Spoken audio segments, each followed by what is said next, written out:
اعوذ باللہ من الشیطان الرجیم بسم اللہ الرحمن الرحیم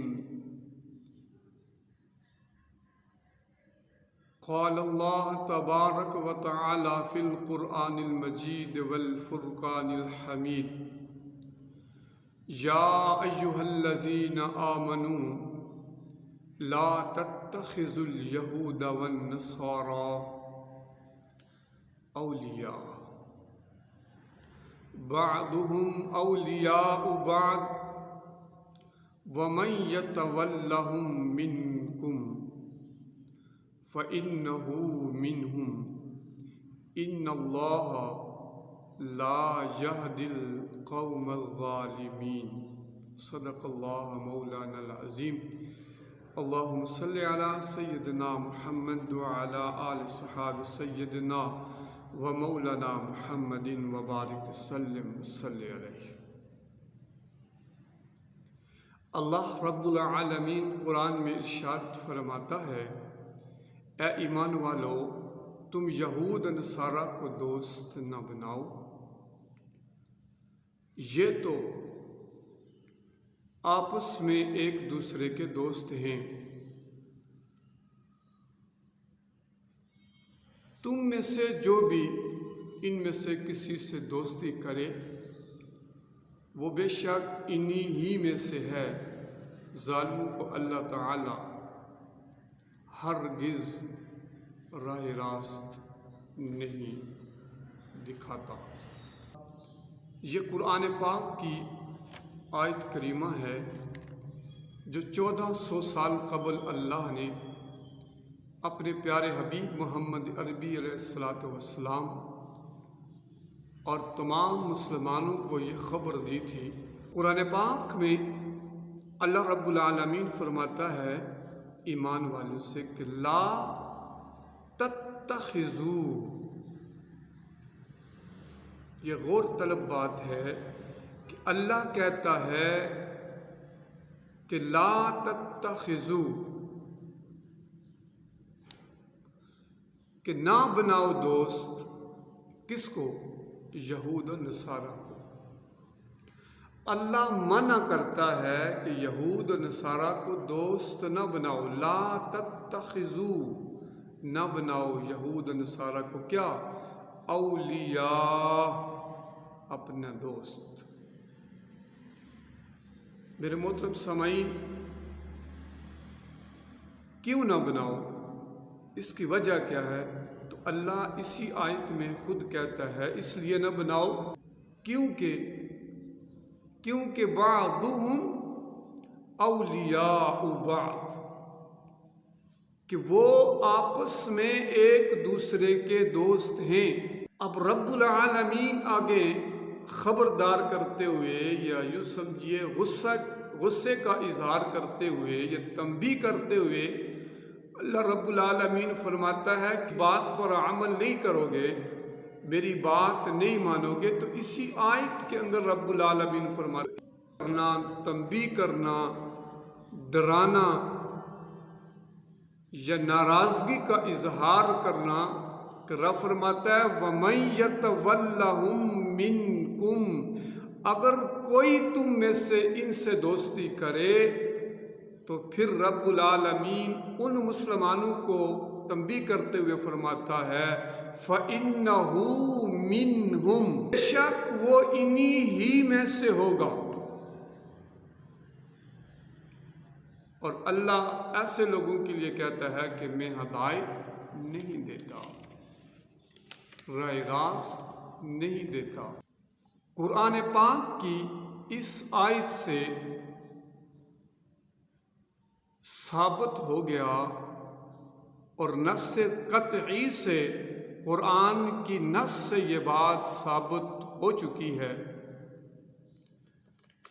کہ یہود و نصارہ مسلمانوں کے کبھی بھی دوست نہیں ہو سکتے۔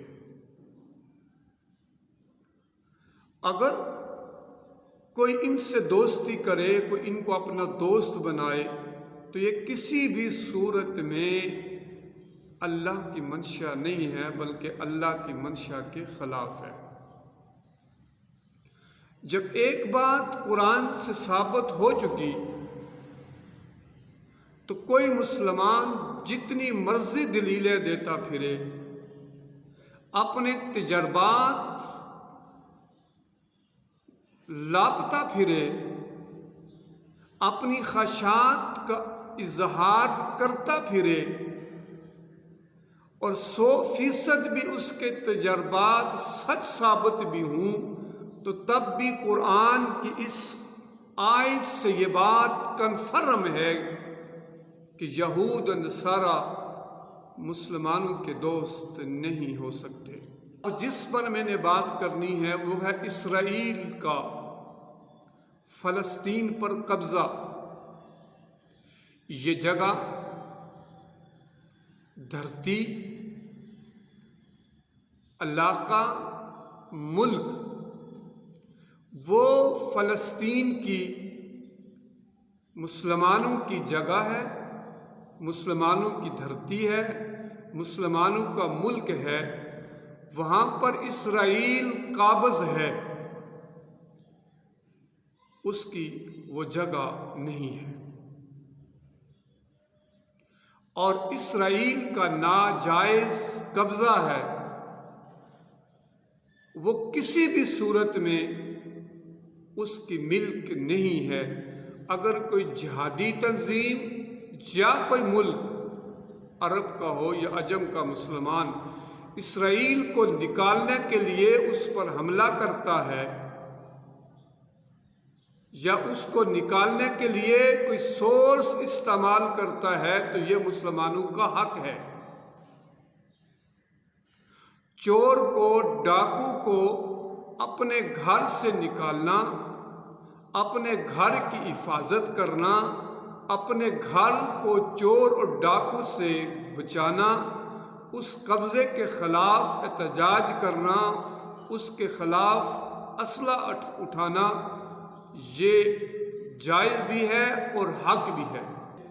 یہاں یہود و نصارہ کی سازش سے اسرائیل کو لایا گیا اور پھر اس کی سپورٹ کر کے، اس کی مدد کر کے، اسے اسلحہ دے کے، اسے فوج دے کے اور اس کے پیٹھ کے پیچھے کھڑے ہو کر مسلمانوں کی پیٹھ پر چھرا ڈال دیا گیا۔ یہی سازش ہوتی رہی مسلمانوں کے ساتھ، ان کو آپس میں لڑایا گیا، ان کی قوت اور طاقت کو کمزور کیا گیا، اور پھر ایک ملک ایک لڑنے والے کو اور دوسرا ملک دوسرے لڑنے والے کو اسلحہ دیتا رہا، ان کا اسلحہ بھی بکتا رہا، ان کی سرداری بھی قائم رہی اور مسلمان آپس میں کمزور ہوتے گئے۔ غزہ پٹی میں جو بربریت، دہشت گردی، ظلم و زیادتی کے پہاڑ ڈھائے جا رہے ہیں، وہ میڈیا آپ کے سامنے لا رہا ہے، آپ دیکھ رہے ہوں گے۔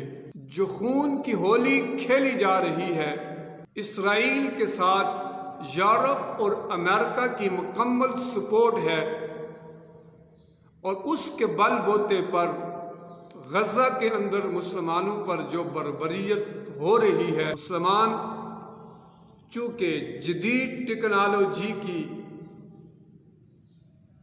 کمی کے باعث بے بس اور مجبور ظاہراً نظر آتے ہیں۔ امریکہ نے بحری بیڑا بھیج کر اور اسلحہ دے کر اسرائیل کو، لیکن یہ قرآن کا وعدہ ہے، قُلْ جَاءَ الْحَقُّ زَهَقَ الْبَاطِلُ إِنَّ الْبَاطِلَ كَانَ زَهُوقًا۔ وقت آئے گا، اور آئے گا نہیں، انشاءاللہ آن پہنچا ہے کہ مسلمانوں کے خون کا، فلسطین کے مسلمانوں کا خون رنگ لائے گا۔ معصوم بچے جو ملبے کے نیچے دبے ہوئے ہیں، نہتے مسلمان خواتین جو بڑی بڑی عمارتوں کے نیچے زندہ درگور کر دیے گئے ہیں، یہ ساری باتیں ثابت کر رہی ہیں۔ فلسطین کے مسلمانوں کا خون رنگ لائے گا، معصوم بچے، عورتیں، نہتے شہری جو ان عمارتوں اور ملبے کے نیچے جنہیں زندہ درگور کر دیا گیا ہے، ظلم و ستم، انسانی حقوق کی بات کرنے والی تنظیموں کو نظر نہیں آتا؟ کیا اس پر کوئی قانون نافذ نہیں ہوتا؟ کیا پوری دنیا پر حاوی ہے کہ جو مرضی کرتا پھرے اور جب اور جہاں چاہے قبضہ کر لے، جب جہاں چاہے خون بہا دے؟ اس کو کھلی چھٹی دی جا چکی ہے۔ کس قانون اور کس تنظیم اور کس اقوام متعددہ کی بات کریں؟ یہ ساری تنظیمیں صرف مسلمانوں کے خون کے پیاسے ہیں۔ فلسطین کے مسلمانوں کی بجلی کاٹ دی گئی، پانی بند کر دیا گیا، راشن بند کر دیا گیا، ملبے سے نکالنے کے لیے کسی کو آنے نہیں دیا جا رہا، ان پر بھی حملے ہو رہے ہیں۔ ہاسپٹل، سکولز، مساجد اور رہائشی عمارتوں پر بمباری ہو رہی ہے، اور اس کے پیچھے امریکہ اور یورپ کھڑا ہے، اور مسلمان محض تماشگیر بن کر دور سے دیکھ رہا ہے، اور زیادہ سے زیادہ قرارداد پاس یا فیل ہو رہی ہے۔ مسلمانوں کی داستان بہت پرانی ہے، اور مظالم مسلمانوں پر ہوتے رہے ہیں، فرعون کی صورت میں، نمرود کی صورت میں، اور کفار مکہ کی صورت میں، مگر وہ سارے نیست و نابود ہو گئے، اور وہ وقت دور وجدان کہتا ہے، میرا دل کہتا ہے، اور یہ بربریت اور ظلم اور ستم یہ صاف ظاہر یہ کہتا ہے کہ اسرائیل گنے جا چکے ہیں، ان کی بربادی کا وقت آن پہنچا ہے، اور یہ انشاءاللہ آپس میں لڑ کر، جھگڑ کر اور برباد ہوں گے، اور ایک مرتبہ پھر مسلمانوں کا غلبہ ہوگا۔ اپنے بس میں رہتے ہوئے جو ہمارے بس میں ہے، ہمیں فلسطین کے مسلمانوں کے لیے آواز بھی بلند کرنی ہے، دعائیں بھی اللہ سے گڑ گڑا کر کرنی ہیں۔ جو مسلمانوں کے اوپر ہر طرف سے یہود و نصارہ حملہ آور ہو چکے ہیں، اللہ مسلمانوں کو محفوظ فرمائے، اللہ فلسطین اور کشمیر کے مسلمانوں کو آزادی کی نعمت سے مالا مالا فرمائے، اور آپس میں تمام مسلمانوں کو اتفاق اطاعت نصیب فرمائے، آمین۔